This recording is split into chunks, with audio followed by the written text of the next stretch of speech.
जैन साथियों, देसी पाठशाला 24 में आप सभी का स्वागत है। आज हम एलपी प्रीवियस ईयर क्वेश्चंस के साथ उपस्थित हुए हैं।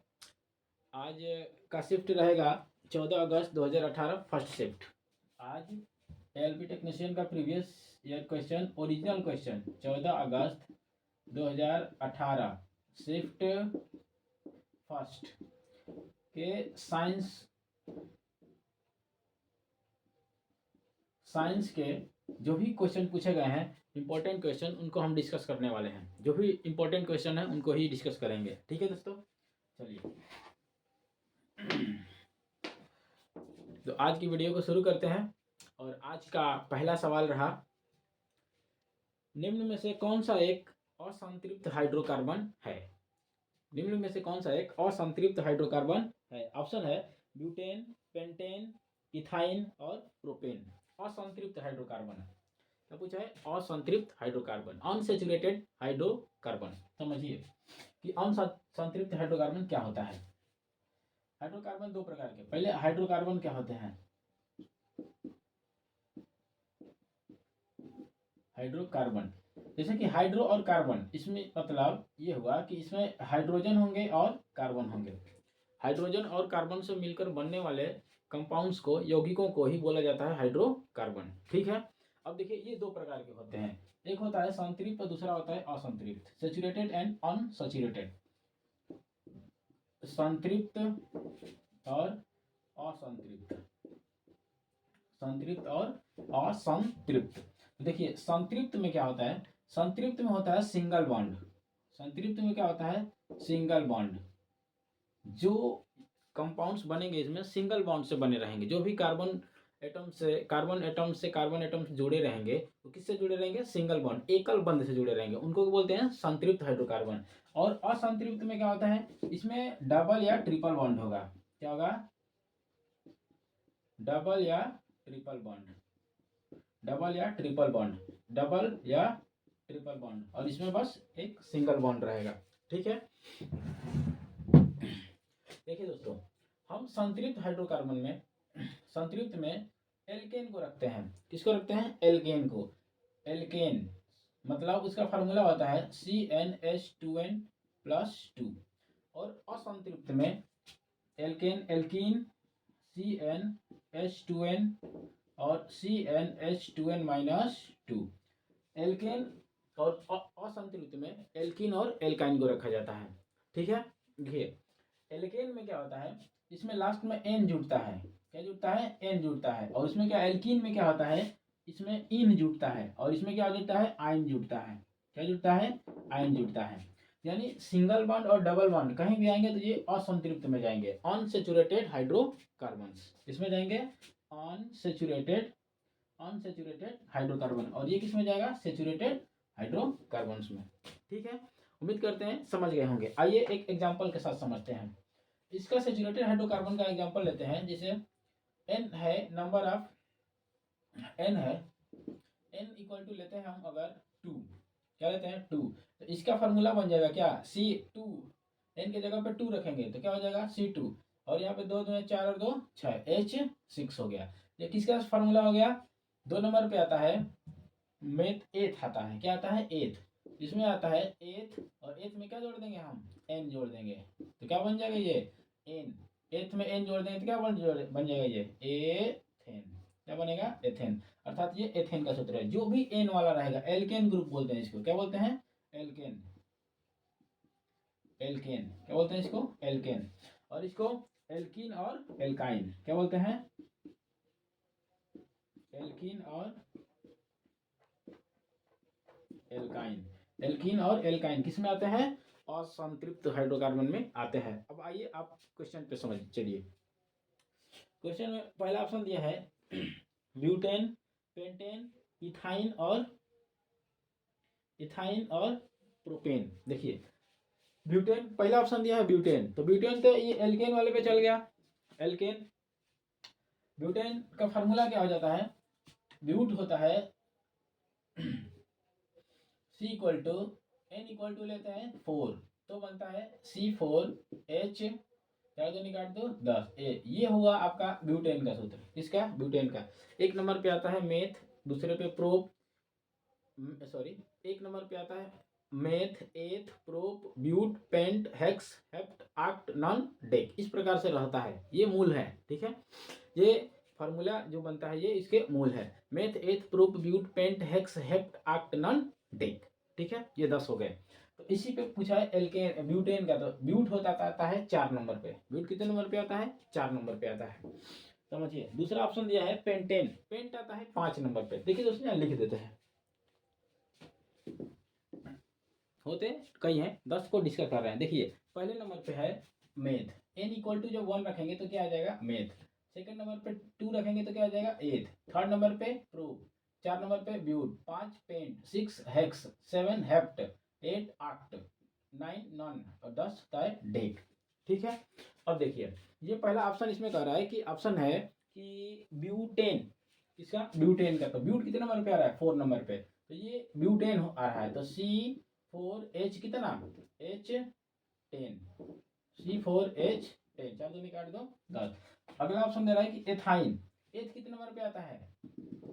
और आइन कह रहा है। ये इसमें क्या जुड़ता है? इन जुड़ता है। और इसमें क्या जुड़ता है? आइन। ये एल्केन एल्कीन का है और ये एल्काइन का है। ठीक है, ये किसका है? एल्कीन का। ये किसका है? एल्कीन। एल्कीन का है। और ये किसका है? एल्काइन का। किसका है? एल्काइन का। ठीक है, और ये किसका है? एल्केन का। ये फार्मूला होता है किसका?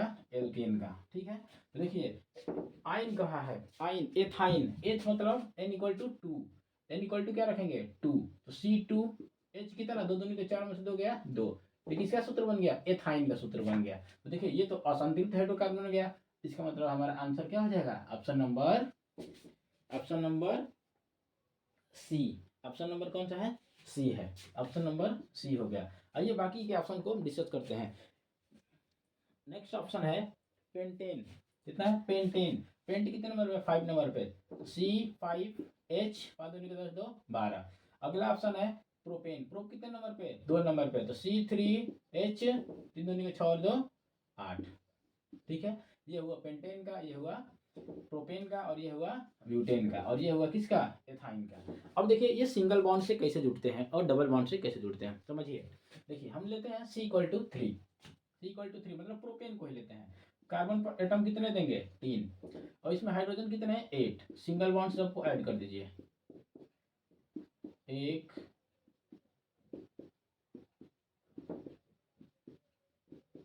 ठीक है, देखिए काउंट करिए 1 2 3 4 5 6 7 8। 8 हाइड्रोजन है। ये किसका सूत्र है? प्रोपेन का। इसका है? प्रोपेन का। इसी तरह आप बनाएंगे, सब स्ट्रक्चर बनाएंगे। ठीक है, ब्यूटेन का लेंगे तो कार्बन एटम कितने ले लेंगे? 4 ले लेंगे। यहीं पे क्या कर देंगे हम? 4 1 कर देते हैं। फिर इनकी बैलेंस कर देंगे हम 8 8। देखिए ये बन गया मेथ, एथ, प्रोप, ब्यूट। 4 का। तो ये किसका बन गया? ब्यूटेन का। किसका बन गया?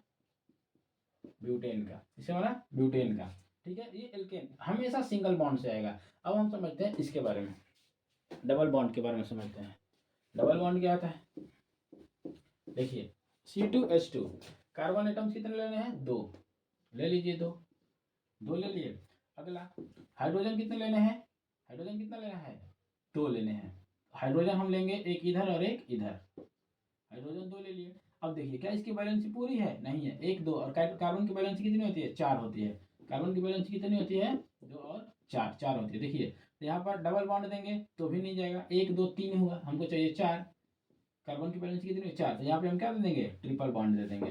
ठीक है, वैलेंसी बराबर हो गई। 1 2 3 और एक 4। इसकी 1 2 3 और एक 4। इसका मतलब किसका है? ये असंतृप्त हाइड्रोकार्बन की श्रेणी में आता है। इसी प्रकार से हम आपको बोल रहे हैं कि एक प्रोपीन का सूत्र बना के दिखाइए आप। इसका? प्रोपीन का। जल्दी से बना के दिखाइए।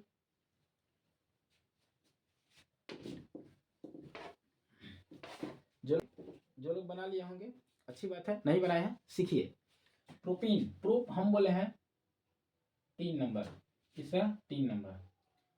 कार्बन कितना लेंगे? 3। प्रोपीन का पहले सूत्र बनाइए। सूत्र क्या बनेगा? प्रोप। n = क्या लेना है? 3। और इन कहा है इसमें 3। C3H कितना? 3 दूनी का 6। 6 लगा दीजिए। एक इधर से, एक इधर से, एक यहाँ से और एक यहाँ से।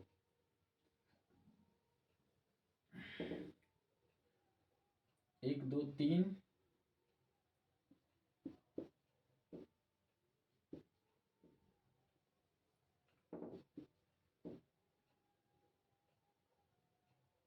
कितना हाइड्रोजन हो गया? 6 ना। 1 2 3 4 5, एक और हम कहीं दे देंगे, 6 दे दिए। ठीक है, अब देखिए हमको बैलेंसी पूरी करनी है। ठीक है, 1 2 3 4 5 और 6 कार्बन हाइड्रोजन हो गए, 6 हाइड्रोजन हो गए। बैलेंसी, इसकी बैलेंसी देखेंगे 1 2 3 4, ये कंप्लीट है। इसकी बैलेंसी देखिए, एक कोई ऐसा बॉन्ड लगाएंगे जो दोनों की बैलेंसी क्या करे, फुलफिल कर दे, कंप्लीट कर दे। इसका मतलब हम यहाँ पर क्या कर देंगे, डबल बॉन्ड लगा देंगे। देखिए 1 2 3 4 इसकी पूरी, 1 2 3 4 इसकी भी पूरी। देखिए इसका मतलब क्या हुआ, ये है हमारा सिंगल बॉन्ड। क्या है? Double bond. क्या है? Double bond. डबल बॉन्ड ये असंतृप्त हाइड्रोकार्बन, अनसेचुरेटेड हाइड्रोकार्बन में आता है। एक बार कंक्लूजन बता दे रहे हैं, संपूर्ण का निष्कर्ष बता रहे हैं क्या होता है। देखिए एल्केन आता है संतृप्त हाइड्रोकार्बन में, सेचुरेटेड हाइड्रोकार्बन्स में, और एल्कीन और एल्काइन जो आते हैं अनसेचुरेटेड में आते हैं, मतलब असंतृप्त हाइड्रोकार्बन की श्रेणी में आता है। CN ये वाला फार्मूला CnH2n+2 ये आता है, एल्केन आता है किसमें, संतृप्त में, और CnH2n या CnH2n-2 किसमें आते हैं, ये असंतृप्त के हाइड्रोकार्बन की कैटेगरी में आते हैं। उम्मीद करते हैं संतृप्त और असंतृप्त को विधिवत समझ गए होंगे। ठीक है, बढ़ते हैं नेक्स्ट क्वेश्चन की ओर। आज का दूसरा क्वेश्चन है, कि पानी से भरे, दूसरा क्वेश्चन, पानी से भरे एक गिलास में रखा गया नींबू गिलास की बगल में देखने पर इसके वास्तविक आकार से बड़ा प्रतीत होता है, इसका कारण क्या है? क्वेश्चन आपको स्क्रीन पे शो कर रहा होगा। देखिए पहला ऑप्शन है प्रकाश का परावर्तन, दूसरा ऑप्शन है प्रकाश का विवर्तन, तीसरा ऑप्शन है प्रकाश का आंतरिक परावर्तन, और चौथा ऑप्शन है प्रकाश का अपवर्तन। देखिए जब नींबू गिलास में डाला जा रहा है और तो उसको साइड से देखने पर वो क्या दिखाई दे रहा है, बड़ा दिखाई दे रहा है। ठीक है, आप अपनी उंगली को भी डालते हैं तो भी वो भी क्या दिखाई देती है, बड़ी दिखाई देती है, ना। अब पानी में मछली जब चलती है पानी के अंदर, तो उसको नहीं पता रहता है कि हम बड़ा दिखाई देंगे, आप जल्दी से उसको देख लेते हैं। जैसे ऊपर थोड़ा दिखाई चलेगी तो आपको दिख जाएगा कि ऊपर है। ठीक है, ये क्यों होता है ये सब, आइए समझते हैं। देखिए हम समझते हैं अपवर्तन। अपवर्तन को बोलते हैं रिफ्रैक्शन। क्या बोलते हैं? रिफ्रैक्शन। रिफ्लेक्शन नहीं, हम परावर्तन नहीं बता रहे, अपवर्तन बता रहे हैं। ठीक है, देखिए एक मीडियम ये है और एक मीडियम ये है, इसको मान लेते हैं ये सघन माध्यम और ये विरल माध्यम है। इसमें जो लाइट की जो ये विरल माध्यम है और ये सघन है, इसको मान लेते हैं विरल और इसको मान लेते हैं सघन। ठीक है, सघन। विरल मतलब ये हुआ, इसमें जो लाइट की जो वेलोसिटी होगी, प्रकाश का जो वेग होगा वो अधिक होगा, और सघन मतलब क्या हुआ, समझ लीजिए इसमें प्रकाश की जो चाल होगी उसकी प्रकाश की चाल क्या होगी, कम होगी। ठीक है, जैसे ये एयर है, वायु, और ये मान लेते हैं जल, क्या मान लेते हैं, पानी। ठीक है, इस माध्यम में प्रकाश की चाल, माध्यम 1 से माध्यम 2 में प्रकाश की चाल क्या हो रही है, आ रही है। ठीक है, इस प्रकार से जानी चाहिए, लेकिन ऐसा नहीं जाता है। यह है इसका नॉर्मल, और यह है दो माध्यमों को अलग करने वाला पृथककारी तल होता है। ठीक है, डिवाइडर होता है, समझिए। तो ये प्रकाश की किरण आ रही है, इंसिडेंट रेज क्या हो रही है, आ रही है। ठीक है, अब तो ये सीधे ना जाकर अपने मार्ग से क्या हो जाती है, विचलित हो जाती है। क्या हो जाती है, विचलित हो जाती है। यह घटना प्रकाश का अपवर्तन कहलाता है। ये दोनों माध्यम से हो जाती है। इसमें रूल क्या है कि जब विरल से सघन में जाता है तो अविलंब की ओर झुक जाती है। विरल से सघन में जाता है तो ये नॉर्मल है, उसकी तरफ रेज क्या होती है, झुक जाती है। इसके अपोजिट होता है कि जब कोई रेज होती है, ये सघन है और ये विरल है, विरल से सघन, सघन से विरल, जब सघन से विरल में जाती है, ये ऐसे जा रही है,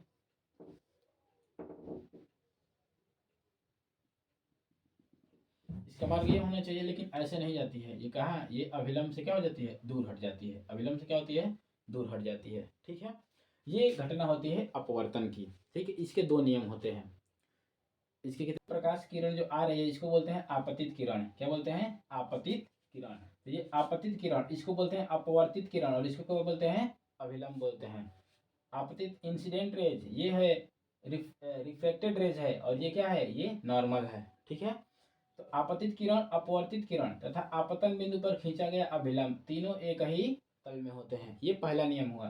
दूसरा नियम क्या होता है कि जो आपतन कोण की जो ज्या होती है और ये अपवर्तन कोण की क्या होती है, ज्या होती है, ये एक दूसरे के क्या होते हैं, डायरेक्टली प्रोपोर्शनल होते हैं, एक दूसरे के समानुपाती होते हैं। जैसे समझ लीजिए, आपतन कोण की ज्या साइन आई, ज्या मतलब साइन, और अपवर्तन कोण की ज्या साइन आर, ये एक दूसरे के क्या होते हैं, समानुपाती होते हैं। मतलब साइन आई को बढ़ाएंगे तो ये भी क्या होगा, इसको ये इसको चेंज करेंगे तो ये भी क्या होगा, चेंज हो जाएगा।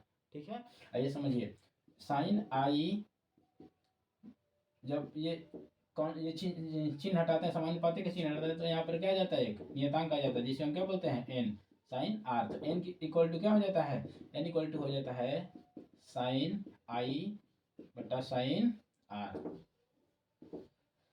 मतलब ये क्या है, साइन आई और साइन आर, इसको बोलते हैं माध्यम एक के सापेक्ष माध्यम दो का अपवर्तनांक। एन क्या है, कांस्टेंट है, एन क्या है, कांस्टेंट, यहाँ पर एन क्या है, कांस्टेंट है, एन क्या है, कांस्टेंट है, जिसे हम क्या बोलते हैं, अपवर्तनांक बोला जाता है। क्या बोलते हैं, अपवर्तनांक, अपवर्तनांक। और साइन आई और साइन आर को बोला जाता है एक माध्यम के सापेक्ष माध्यम दूसरे का अपवर्तनांक, यानी सापेक्ष अपवर्तनांक है ये। ठीक है, सापेक्ष अपवर्तनांक, इसे स्नेल का नियम भी कहते हैं। जो अपवर्तन का जो दूसरा नियम होता है उसे क्या बोला जाता है, स्नेल का नियम।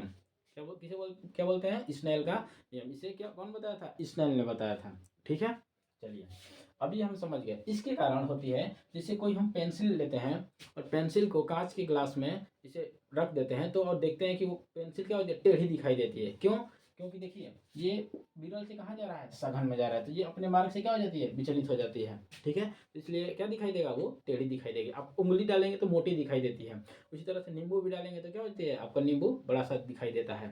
ठीक है, मछली तैरती रहती है, मछली को नहीं पता है कि वो क्या करेगी, वो बड़ी दिखाई देगी, और हम लोगों को पता है, देख लेते हैं। किसके कारण, ये अपवर्तन के कारण होता है। मछलियाँ ऊपर की तरफ दिखाई देती है, इसलिए उसको हम पकड़ लेते हैं।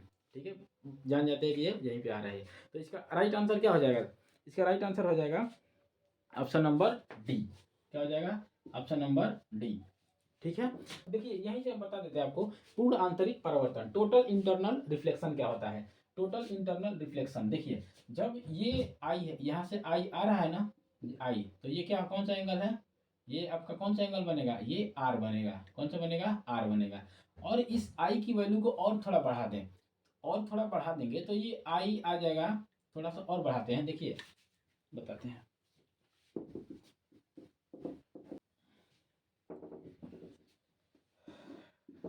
देखिए अगर इस आई को और थोड़ा हम बढ़ा रहे हैं, इधर ऐसे कर रहे हैं, तो ये और थोड़ा, ये क्या होगा, ये वाला थोड़ा और नीचे आएगा। जब इसको थोड़ा ऊपर ले जाएंगे, इसको ऊपर ले जाएंगे तो ये क्या हो जाएगा, और थोड़ा नीचे आ जाएगा, ये ऐसे नीचे। तो ये बढ़ा, तो ये एक ऐसी कंडीशन आ जाएगी कि इसी पर क्या हो जाएगा, ये किरण जाने लगी। इसका मतलब ये जो आई है, ये आर इक्वल टू कितना हो गया, 90 डिग्री हो गया। आर इक्वल टू क्या होगा, 90 डिग्री होगा, हो गया। ठीक है, कितना हो गया, 90 डिग्री हो गया। अब देखिए जब आई का मान अब और थोड़ा सा बढ़ा देंगे, क्या, यहाँ थोड़ा सा और बढ़ा देंगे, थोड़ा सा और बढ़ा देंगे, तो एक कंडीशन ऐसी आ जाएगी कि, एक कंडीशन ऐसी आ जाएगी कि ये इधर ना जाके ये कहाँ जाएगा, ये और ये नीचे आ जाएगा। क्या हो जाएगा, नीचे आ जाएगा। ठीक है, तो ये जो होता है आई और ये होता है आर, इसी को जब माध्यम, दूसरे माध्यम में क्या हुआ, दूसरे माध्यम में ये नहीं गई, इसी माध्यम में इसका परावर्तन हो गया। क्या हुआ है, परावर्तन हो गया। कब, देखिए ये आई था तो ये आर था, इतना था। जब आई का मान और बढ़ाए, मतलब incident angle, angle of incident को और बढ़ाए, तो क्या हुआ, ये जो एंगल ऑफ रिफ्लेक्शन है वो क्या हुआ, और बढ़ेगा। ठीक है, तो एक ऐसी कंडीशन आ जाएगी कि आर इक्वल टू कितना हो गया, 90 डिग्री। इस स्थिति को बोलते हैं क्रिटिकल स्टेट बोलते हैं, मतलब क्रांतिक स्थिति बोलते हैं। और जिस आपतन कोण पर, जिस एंगल ऑफ इंसिडेंट जो होता है, जिस पर ये स्थिति आती है, क्रिटिकल स्थिति आती है, उसको बोला जाता है क्रिटिकल एंगल, सी बोलते हैं। ठीक है, इसको सी बोला जाता है, क्रिटिकल एंगल, क्रांतिक कोण बोलते हैं। क्रांतिक कोण बराबर होता है, क्रांतिक कोण होता है एन इक्वल टू होता है 1 बाई साइन सी। अपवर्तनांक और इसमें संबंध होता है n=1/sin c। अब क्रांति कोण का मान और बढ़ाए तो ये इसका मान क्या होता है, और थोड़ा बढ़ता है। तो स्थिति ऐसी हो जाती है कि माध्यम का जो प्रकाश के जो अपवर्तन होता है वो दूसरे माध्यम में ना होकर पहले माध्यम में ही क्या हो जाता है, उसका परावर्तन हो जाता है। तो इसी को बोला जाता है पूर्ण आंतरिक परावर्तन। इसी के कारण आप हीरा देखते हैं ना, हीरा वो अधिक चमकता है। हीरा किसके कारण चमकता है, पूर्ण आंतरिक परावर्तन के कारण। एक बार उसमें प्रकाश की किरण चली जाती है तो उधर इस सरफेस पे, इस सरफेस पे, इस सरफेस पे, इस सरफेस पे पूरा उसमें फैलती रहती है, वो बाहर निकल नहीं पाती। वो इसका क्या होता है, चमकता हुआ दिखाई देता है। ऑप्टिकल फिलामेंट जो होता है, प्रकाश तंतु होता है, वो भी यही कंडीशन होती है। देखिए ऑप्टिकल जो फिलामेंट होता है इस टाइप का होता है, इसमें एंटर कर गया ना, यहाँ से यहाँ आएगा, यहाँ से आएगा, यहाँ इसे आता जाएगा। इसमें टोटल इंटरनल रिफ्लेक्शन होता है, इसके कारण वो भी क्या होता है, ज़्यादा चमकीला दिखाई देता है। तो आप समझ में आ गया होगा कि पूर्ण आंतरिक परिवर्तन क्या होता है। ठीक है, आइए चलिए। तो इस क्वेश्चन का आप परिवर्तन आप समझते हैं कि जब कोई प्रकाश की किरण किसी सरफेस पे पड़ती है तो क्या होती है, वह उसका कुछ भाग उसी माध्यम में क्या होता है, चला जाता है। यह घटना क्या कहलाती है, प्रकाश का परिवर्तन। ठीक है, चलिए इस प्रश्न का आंसर क्या हो जाएगा, ऑप्शन नंबर डी। ठीक है, अब समझिए, हम अगले प्रश्न की तरफ बढ़ते हैं। आज का जो प्रश्न है वो है, नेक्स्ट प्रश्न है कि रक्त का कौन सा घटक भोजन, कार्बन डाइऑक्साइड और नाइट्रोजन युक्त कचरे का परिवहन करता है। देखिए रक्त क्या होता है, ब्लड। सबसे पहले हम रक्त को समझते हैं। रक्त क्या होता है, ब्लड। ठीक है, देखिए एकदम ओरिजिनल क्वेश्चन पूछा गया है ये 14 अगस्त 2018 शिफ्ट 1 का। एक भी बकवास क्वेश्चन नहीं है, और हम आज कभी भी एक भी क्वेश्चन बकवास नहीं लाएंगे। देख लीजिएगा, हर सब क्वेश्चन रहेंगे, कहीं ना कहीं पूछे रहेंगे। ये ALP CBT 1 के क्वेश्चन करा रहे हैं जो कि 75 मार्क्स के होते हैं। तो और इसमें लगभग 10 12 13 क्वेश्चन से प्लस ही क्वेश्चन पूछा गया है, लेकिन कुछ इजी क्वेश्चन है। तो जो क्वेश्चन डिफिकल्ट है उसी क्वेश्चन को हम लेके आ रहे हैं। जो कि आसान क्वेश्चन आपको आता है, रिजल्ट कैसे बनता है, रिजल्ट आसान क्वेश्चन से नहीं, जो डिफिकल्ट क्वेश्चन करते हैं उनसे रिजल्ट बनता है। ठीक है, देखिए हम समझते हैं, ब्लड के बारे में समझ लेते हैं। देखिए ब्लड क्या होता है, ब्लड बना होता है दो चीज़ों से मिलकर, प्लाज्मा, प्लाज्मा होता है, और जो कणिकाएं होती हैं, क्या होती हैं, कणिकाएं, कणिकाएं, रक्त कणिकाएं होती हैं। ठीक ना, प्लाज्मा होता है और कणिकाएं होती हैं। प्लाज्मा क्या होता है, प्लाज्मा को समझ लेते हैं। प्लाज्मा में प्लाज्मा की ब्लड में जो प्लाज्मा की जो मात्रा होती है वो 55% तक होती है, और बाकी का क्या होता है, इधर 45% तक ये कणिकाएं होती हैं। अब प्लाज्मा में 90 से 92%, 90 से 92% तक क्या बना रहता है, जल रहता है। क्या रहता है, वाटर रहता है, पानी रहता है, 90 से 92% तक। ठीक है, अगर आप किसी को ब्लड देते हैं, ब्लड डोनेट करते हैं, तो आप सोचेंगे कि प्लाज्मा जो आपके बॉडी से जो ब्लड में तो वो मिला है, निकलेगा तो क्या होगा, आप सोचेंगे कि हम कुछ क्या कर दिए, हम बहुत कुछ गड़बड़ कर दिए। कुछ नहीं करिए, आप पानी पीजिए ना। देखिए 92 प्लाज्मा में क्या होता है, 90 से 92% तक क्या होता है, पानी होता है। ये मेंटेन कुछ नहीं होता है। ठीक है, इसलिए डोनेट करते रहना चाहिए। आगे समझिए, ये कार्बसेल्स होती हैं कितने प्रकार की है, 3 प्रकार की होती हैं। कौन कौन सी होती हैं, होता है RBC बोलते हैं, दूसरा होता है WBC होता है, तीसरा होता है प्लेटलेट्स होता है। क्या होता है, प्लेटलेट्स,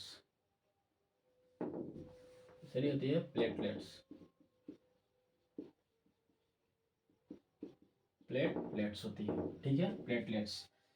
RBC को हम बोलते हैं, RBC को बोलते हैं रेड ब्लड सेल या रेड ब्लड कर्पसेल्स। इसको बोलते हैं रेड ब्लड कर्पसेल्स, इसको बोलते हैं व्हाइट ब्लड कर्पसेल्स या व्हाइट ब्लड सेल, और इसको बोलते हैं ये प्लेटलेट्स ही है। ठीक है, हिंदी में बोलते हैं लाल रक्त कणिकाएं, इसको बोलते हैं श्वेत रक्त कणिकाएं, और इसको बोलते हैं बिम्बाणु। क्या बोलते हैं, बिम्बाणु। ठीक है, अब समझिए, ये श्वेत रक्त RBC में क्या होता है, हीमोग्लोबिन होता है। क्या होता है, हीमोग्लोबिन।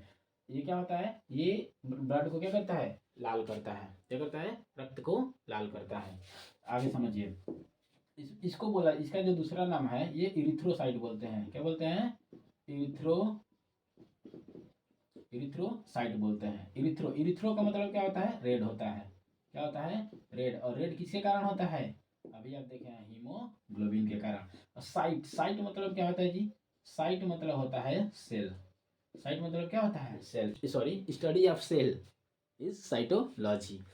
सेल का जो अध्ययन होता है, कोशिकाओं का अध्ययन होता है, उसे क्या बोलते हैं, साइटोलॉजी, कोशिका विज्ञान बोलते हैं। ये होता है डब्ल्यूबीसी। डब्ल्यूबीसी को बोलते हैं ल्यूकोसाइट। क्या बोलते हैं, ल्यूकोसाइट। क्या बोलते हैं, ल्यूकोसाइट। ल्यूको का मतलब होता है, क्या होता है, कलरलेस। क्या होता है, कलरलेस। कलरलेस कहिए या वाइट कहिए, क्या कहिए, वाइट कहिए। पानी कलरलेस है, वाइट के रूप में बोल सकते हैं इसको, है ना। तो ये ल्यूकोसाइट होता है। साइट मतलब सेल, ल्यूको मतलब कलर, बिना कलर का, इसका रंग वंग नहीं होता है। ये क्या होता है, ये इसका रंग होता है, कैसे होता है, लाल होता है। और इसका ये प्लेटलेट्स है, बिम्बाणु है। ठीक है, डेंगू मलेरिया ये सब होता है आपको, कौन जिम्मेदार है इसके लिए, डेंगू के लिए प्लेटलेट्स जिम्मेदार है। ठीक है, इन आरबीसी डब्ल्यूबीसी और इसका जो रेशियो होता है, ये होता है 600 रेशियो 1:40। 600 रेशियो 1:40, ये आरबीसी डब्ल्यूबीसी और प्लेटलेट्स का अनुपात होता है। डब्ल्यूबीसी डब्ल्यूबीसी के भी प्रकार होते हैं, ग्रेन्युलोसाइट और अग्रेन्युलोसाइट। ग्रेन्युलोसाइट 3 और अग्रेन्युलोसाइट 2, यानी 2 टाइप्स की, यानी 5 टाइप। एसिनोफिल, बेसोफिल, न्यूट्रोफिल्स, ये सब इसी में आते हैं। ठीक है, आगे ये जानेंगे ये सब डब्ल्यूबीसी के टॉपिक में। हमको समझना है क्या, प्लाज्मा और कणिकाएं। उम्मीद करते हैं कि ब्लड के बारे में थोड़ी आप जानकारी समझ पाए होंगे। ठीक है, का कौन सा घटक भोजन, कार्बन डाइऑक्साइड और नाइट्रोजन युक्त कचरे का परिवहन करता है, तो ये इसका सही आंसर हो जाएगा प्लाज्मा। कौन करता है, प्लाज्मा ही करता है। Option number A, option number A ही दिया है, प्लाज्मा, ये सही हो जाएगा। ठीक है, दूसरा ऑप्शन दिया है रक्त प्लेटलेट्स। रक्त प्लेटलेट्स, रक्त प्लेटलेट्स मतलब ब्लड जो है प्लेटलेट्स ये नहीं करती है। तीसरा है सफ़ेद ब्लड कोशिकाएं, सफ़ेद ब्लड, व्हाइट ब्लड, ये इसको बोला जाता है, ये आपको बीमारियों से रक्षा प्रदान करती है। क्या करती है, बीमारियों से रक्षा प्रदान करती है। अगर इसकी इसकी कमी हो गई आपके शरीर में, तो आपकी शरीर जो है इससे एकदम सुस्त रहेगी, आपको कोई भी रोग पकड़ लेगा, जल्दी जल्दी रोग पकड़ेगा, मरीज हो जाएंगे आप। ठीक है, और ये क्या रहेगा, खून की कमी हो जाएगी, क्या किसकी, जब आरबीसी की कमी हो जाएगी तो। ठीक है, चलिए चलिए दोस्तों, आज की वीडियो में इतना ही तक रखते हैं, फिर मिलेंगे अगले वीडियो में इस प्रश्न के आगे। ठीक है, नेक्स्ट क्वेश्चन जो करेंगे हम नेक्स्ट वीडियो में करेंगे। उम्मीद करते हैं कि यह वीडियो आपको अच्छी लगी होगी। वीडियो पसंद आए तो चैनल को सब्सक्राइब करें, लाइक करें और हाँ, कमेंट करना ना भूलें। जय हिंद, जय भारत।